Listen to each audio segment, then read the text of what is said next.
one of the features that's also on the Valiant that's wonderful is that if I want to be able to move all 3 of these individual designs around together on my screen, I have a new multiple selection key down here, and it's this key right here under my select key. My select key allows me to toggle between individual designs, but if I select this key down here with the square, the triangle, and the circle, I now have the option to select specific designs. So I could select 2 of my 3 designs and move them, or I can select all or select none right on the screen.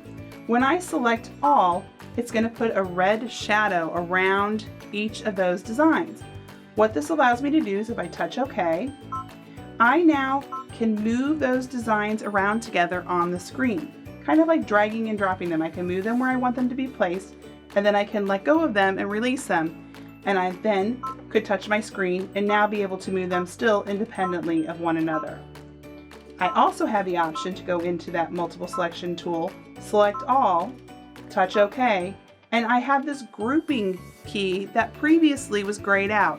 Now if I touch the grouping key, that will now put a red box around all 3 designs, and that means that these designs will stay together even when I touch on the screen. So you may be wondering, what's the benefit of actually grouping my designs?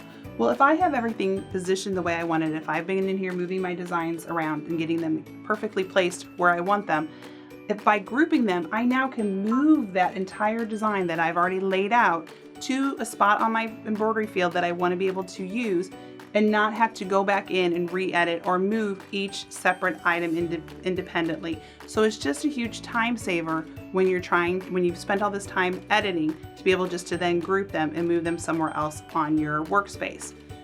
So I'm going to go ahead and move these back to the center of my hoop, and again I can touch that center button and it'll put it right back in the center of my 5x7 hoop.